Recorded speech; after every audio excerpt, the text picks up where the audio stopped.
Nu, toks didžiulis iššūkis, iš tikrųjų, daug labai baimės, nežinomybės, nieko.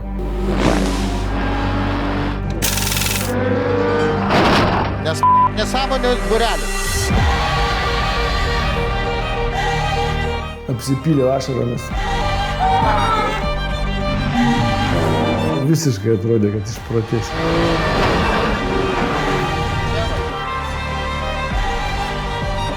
Čia tai yra sapnas, man taip, dar vis tiek atrodo, kad čia yra sapnas.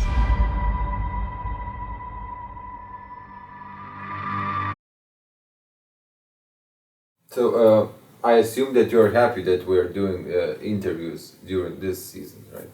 Well, no, this is the worst part. This is harder than racing, or this is harder than driving.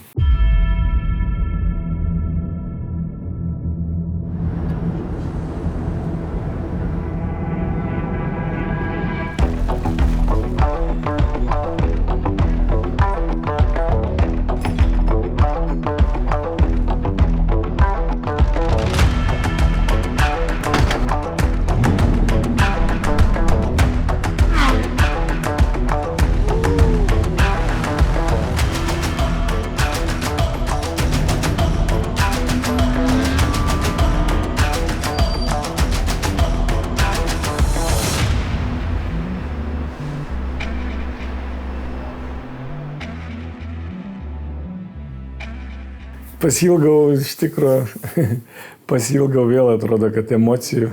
Pasilgau nuotykių, galima sakyti. Negalvojau, kad grįšiu šiemet į lenktynės kažkaip, tai pernai su tuo Porsche, tai baigėsi sezonas taip sunkiai ir galvojau, labai ilgai svarsčiau čia važiuoti ir nevažiuoti. Šiemet galvoju, jeigu važiuoti, tai reikia važiuoti su kitu automobiliu. Tiesiog pažiūrėti, ar aš galiu greičiau važiuoti ar ne. Mes pasirinkom šitą komandą turbūt dėl to, kad jinai pernai laimėjo GT2 čempionatą. Tai automobilis tikrai buvo labai gerai paruoštas, labai gerai atstyguotas, matosi, jis laiką buvo labai greitas ir vis greitėjo. Komanda dirbo labai kažkaip tai be jokių klaidų matėsi. Automobilis tikrai buvo super paruoštas ir pagalvojau, kad jeigu dar kartą bandyti važiuoti Europos čempionate, tai reikia važiuoti su nugalėtojų komanda. The Porsche was a very challenging car, with it being rear-engined, narrow tires on the front, whereas the Audi is an easier car to a degree because it's mid-engine and the tire package is very, very well balanced front to rear. So it's invariably an easier car. Still a challenge, still going to be challenging for him, but definitely last year was more of a challenge. Skirtumas tarp Porsche ir Audi iš tikrųjų yra milžiniškas, dėl to, kad Porsche automobilis yra padarytas iš gatvinio automobilio, padarytas sportinis automobilis. O Audi realiai iš GT3 ir pačio greičiausio lenktyninio automobilio truputį supaprastintas ir padarytas GT2. Ta prasme, tai vienas ateina iš aukštai biškį žemyn, o kitas iš žemai ateina aukštyn. Tai, bet jie čia visiškai nesusitinka, ta prasme. Ir jame atsisėdus, kada pradedi važiuoti, tai iš tikrųjų klausimų nekyla. Visai kitas jausmas viduj, visai toks pasitikėjimas atsiranda. Aišku, tai labai labai greitas automobilis, labai. Jisai galbūt tiek daug klaidų neatleis, kaip Porsche atleisdavo, bet su juo galima važiuoti tikrai greitai. Namuose bandžiau treniruoti, žinai, žiūrėjau, kas einasi, tai pagamai, tai ten mas pasai dar kokios 1,5 sekundės aiškiai trūksta. Žiūrėk, dar vienas svarbus dalykas, pažiūrėk, kad rodo, kad Bolonijoje šiaip lis lietus. Lis lietus? Jo. Penktadienį labai baisiai, šeštadienį labai baisiai. Per penktadienį lis, šeštadienį labai baisiai lis, sekmadienį neaišku. Tai mums reikėtų būtinai pabandyti dar gal lietus pavažiuoti. Čia labai svarbu kerbai, žiauriai svarbu. Op, ir per čia, ir per bananus. Eit per bananus, per viską. Čia irgi galima per tą kerbą. Per kerbas važiuoti, aha. Reikia čia per kerbą. Reikia per šitą teisingai, pamiršau visą. Kairiau, kairiau, kairiau. Va čia labai svarbu kairės, maksimum kairės. Tai simuliatorius tai labai gerai tuo, kad vis dėlto nereikia atvažiuoti į trasą, kad išmokti jos konfiguraciją. Ar žiūrėti anksčiau, tai galėdavo žiūrėti YouTube, kur nors kaip žmonės važiuoja, bet vis tiek sunku atsiminti. Tai simuliatorius tai padeda labai greit išmokti trasą, įsėdęs namuose apvažiuoji 100 ratų ir išmoksti. Nes mums vėl reikia pataikyti kerbą, pasileisti labai plačiai, pasistabdom ant kerbo gazų. Man reikia važiuoti 46,5, tada bus labai geras, konkurencingas rezultatas. Gan greitai numetinėjom žemyn, gazas. Ir tada iš karto vėl stabdom, trečias bėgis, vėl gazas pasileis plačiai, ne? Gazo, ištrauksim. Gerai. Va, dabar geriau. Ir iš karto mažiau prarado. Aplamai Imola žiedas, tai yra sunkus žiedas, reikia pasakyti. Čia jame yra 19 posūkių. It's a super challenging track. It's quite a small track. It's quite a short track, but a lot of elevation, off camber, on camber corners. Very picturesque. It's it's a great track. And as a driver, it's an enjoyable track to drive. So Imola is a very historic track. It's based literally within the city of Imola. The circuit is right in the middle. It's got a lot of history.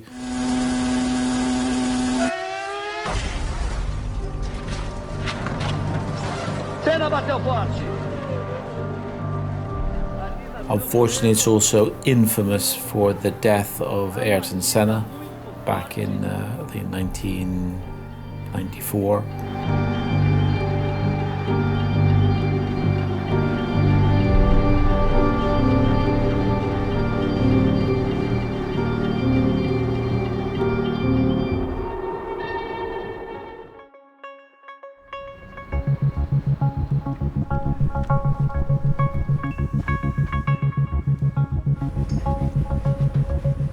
So I kind of knew the circuit, and I'd been here, many years ago.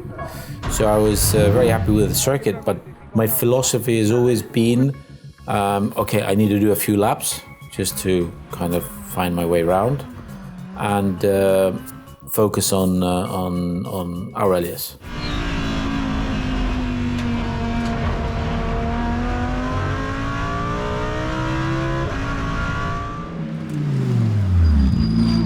Niekad nesuvažiavę šitoj trasoj, tai pirmas treniruotės tai buvo tokios labai sudėtingos. Pasirodo, kad ta trasa tokia gana siaura, greita, labai techniškai reikia viską daryti, labai. Ir toksai iš pradžių buvo šokas, pirmas 2 treniruotės tai toksai buvo, ojojoj, kas čia bus.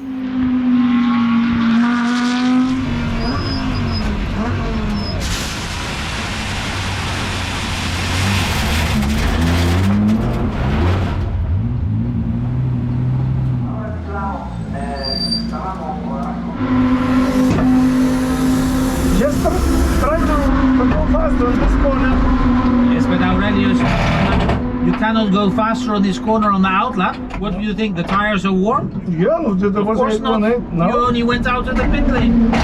You didn't even do 1 lap. Come on. You see, those so simple mistakes. 2 kartus iš vyrai išlėkiau, 1 kartą iš žolę. Prema ta trasa tokia sudėtinga eina šiek.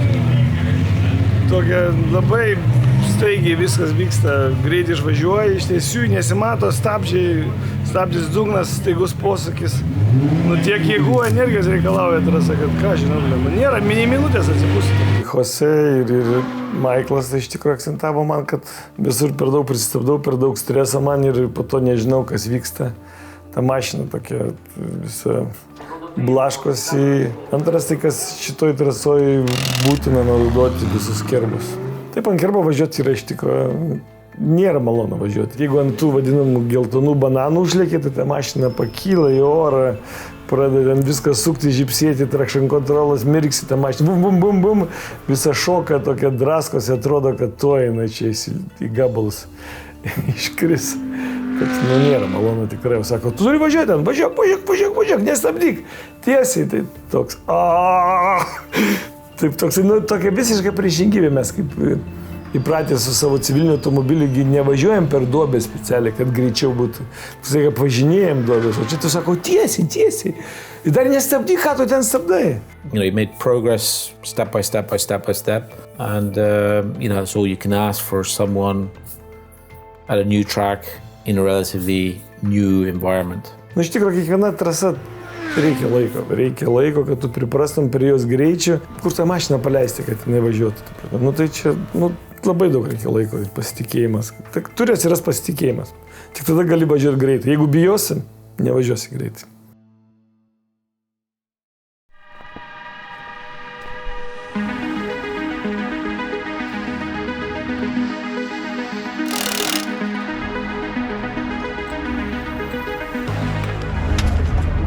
Drive good and drive better, not faster.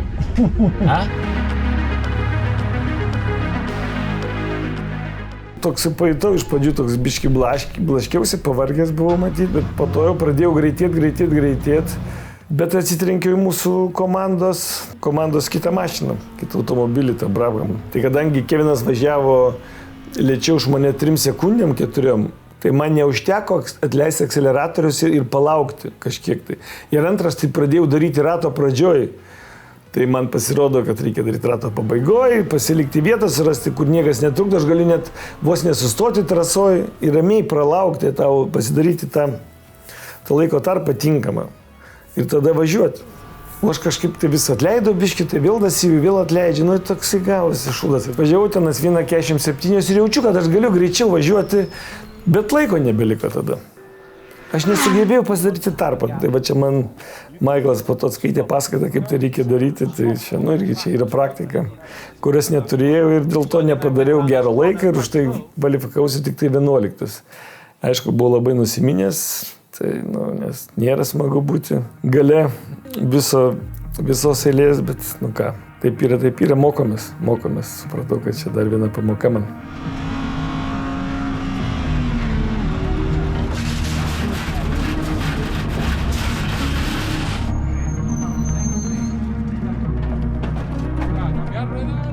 Aurelijus unfortunately went off through the gravel and lost part of the rear of the car, the rear bumper. But the rear bumper is also the diffuser, which would give you downforce and probably help a little bit with the straight line speed down the straight, because aerodynamically it'd be more efficient. Qualifying for me was good because it was, okay, now this 20 minutes is for me to drive. I learned a few little things, and at the end, I put in some very strong lap times at the end, just not enough to get pole position. I ended up second, but that might be due to Aurelijus not giving me the car, not giving me a complete car.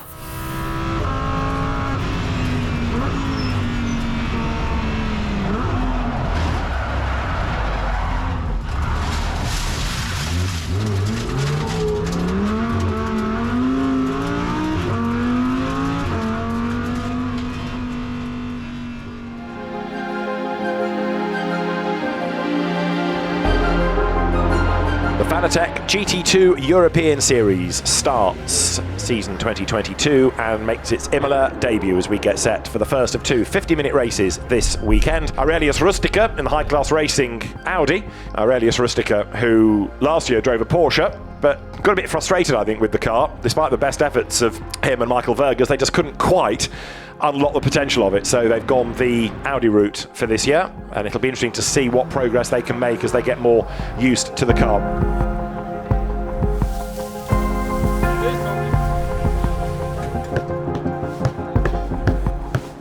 Atvažiavau toksai nusiteikęs ramiai iš tikrųjų, nes supratau, kad esu gale. Supratau, kad daug negaliu kažkiek tai nuveikti, bet galiu priskaldyti malkų. Yeah, so race 1 was for sure challenging for all the amateur drivers who start race 1, because 5 minutes before they were released onto the circuit, it started to rain. Tai va, ta mašinas lysta dar oras toksai šaltas ir dar pradėjo lietus lyti. Žodžiu, ir suslika įsitras. Tai tokia, daug buvo tokio streso, bet iš kitos pusės, tai man tai aš galvoju, tai labai padėjo. Visų pirma, dėl to, kad man tai pradėjo įsivažiuoti, jeigu būtume iš karto lėkę, tai tas mano dar tos po vakar dienos tos kvalifikacijos patreniruočiai tokio pasitikėjimo nebuvo. So the opening round of the Fanatec GT2 European Series. There now, the lights go green up towards the start line, which is further down the pit straight, and it is Salens that makes the best start, but coming back at him on the inside line, Earhart goes through, so Earhart it is from pole position.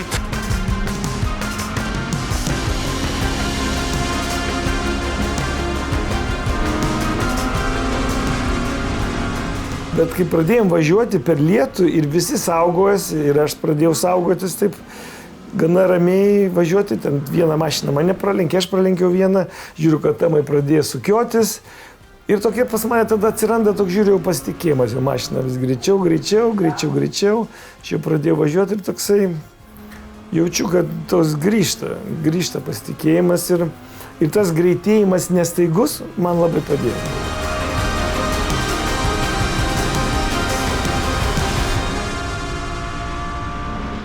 So Negro is at the back of the queue, but then behind him, almost with them, is Aurelijus Rusteika. So the Lithuanian driver trying to close the gap as best he can. Tai aš buvau lyg atsilikęs nuo jų, kol aš mus lenkiau, tai truputį atsiplėšėm, bet po to aš pradėjau artėti prie jų, žiūriu vis arčiau ir kokią, taip žiūriu, 30-40 metrų jau iki jų liko.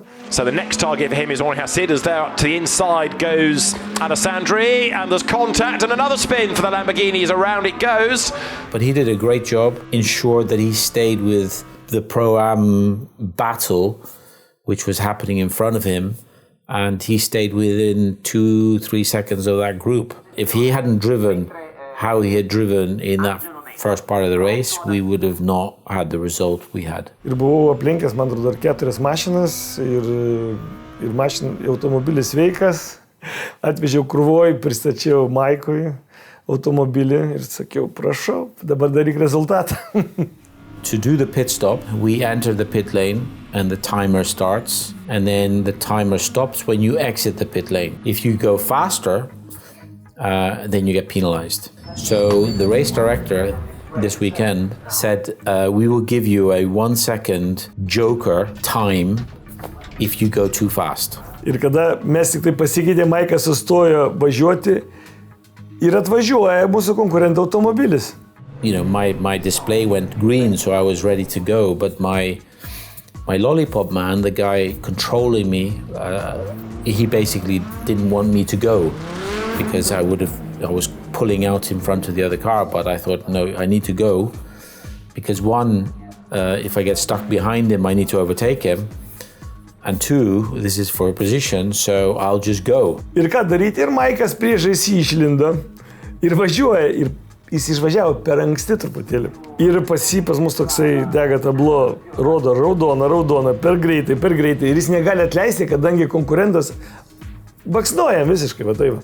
Ir išvažiavo 0,25 sekundės per anksti. Ir mus išgelbė šitas 1 sekundės tolerancija. Jeigu ne, tai būtume gavę go through the pit, kad turėtume pravažiuoti per pit lane ir būtume neaišku, kokią vietą atsidūrę.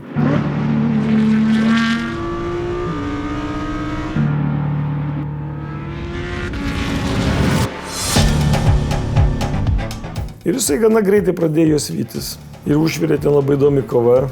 Iššoko į 3 vietą, po to į 2.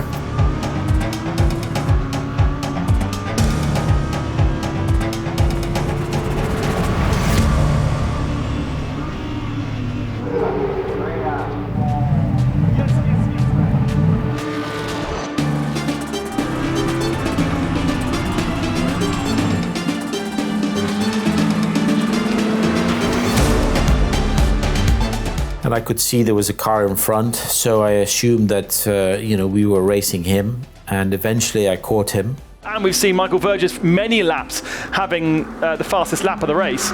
And I tried to overtake him a couple of times, unsuccessfully. And then the car behind started to close up, and then I was told, look, we're fighting here for first place with 2 laps to go, or on the last lap. I put enough pressure on the car in front, and they made a mistake coming out of the last corner onto the start-finish straight, and that just allowed me to get really, really close to them. And down the straight, I managed to get my nose and car next to him, and I outbraked him into turn 1 and came across the line in first.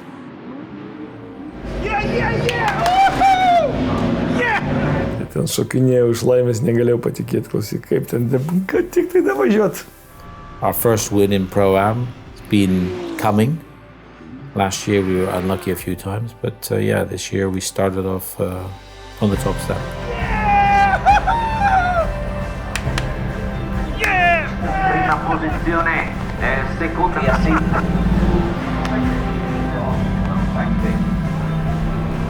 Gali to patikėti, aš tai negaliu.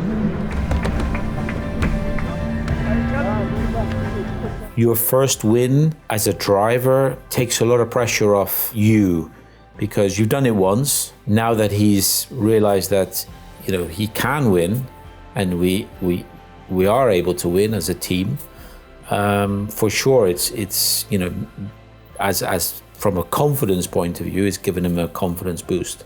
Nors galvoju, kad šita pergalė buvo vis tiek labai sunki. Nu, tokia tikrai mistinė trasa. Ir jinai paslaptinga iš dalies yra ir sunki. Tai už tai ta pradžia buvo tikrai sunki ir startavome varžybose iš 11 vietos. Tai ir pradžia buvo labai sunki. Startavome 11, baigėme 3, tai iš tikrųjų, aišku, nerealus pasiekimas, bet aš tikrai netikėjau, kad tai pavyks padaryti. Aš negalėjau to patikėti, iš tikrųjų, kad mes laimėjome, tai man čia toksai buvo tokias, nu, visiškai netikėtumas, kad pirmose varžybose pirmą vietą ir tokioj trasoje ir pirmą kartą važiuoja, nu viskas šiandien, vakar viskas buvo pirmą kartą. First race with high class in the Audi, so what a great way to start the season.